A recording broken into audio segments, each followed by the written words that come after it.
Le premier sujet sur lequel on m'a demandé de plancher, c'est un petit peu les défis internationaux d'Israël dans le sillage de cette seconde guerre d'indépendance.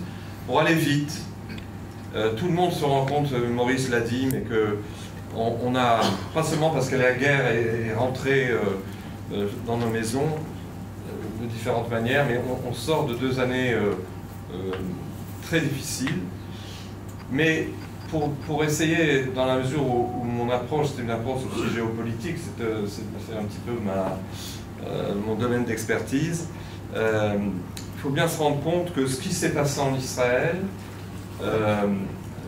c'est quelque chose qui s'inscrit dans un mouvement, je dirais, beaucoup plus vaste, que j'appellerais...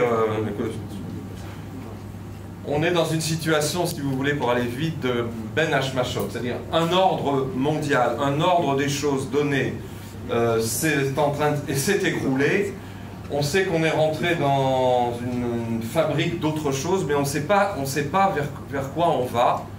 Et certains futurologues, j'aime pas le mot, mais spécialistes des prévisions, ont dit que le monde, et donc notre région, qui est là hypersensible, certains... penseurs juifs ont toujours dit que l'histoire juive, c'est le microcosme un peu de l'histoire mondiale, quelque part. C'est très judéo-centré comme réflexion, mais ça a une certaine valeur. Les futurologues ou les prévisionnistes expliquent que le monde, depuis déjà quelques nombreuses années, est rentré dans une sorte d'aiguillage complexe entre le chaos,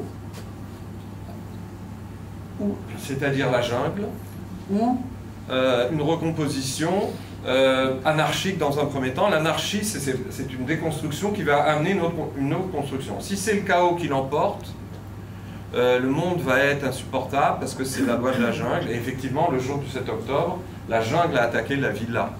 Comme cette comparaison, elle a été reprise par Ehud Barak, mais en fait, elle vient d'un journaliste en 2016 dans un colloque qui a dit que l'Israël c'était une villa dans une jungle régionale et que donc le jour du 7 octobre, malheureusement, la jungle a attaqué la villa et on a eu un exemple de qu'est-ce que peut être le chaos, la brutalité barbare de la destruction.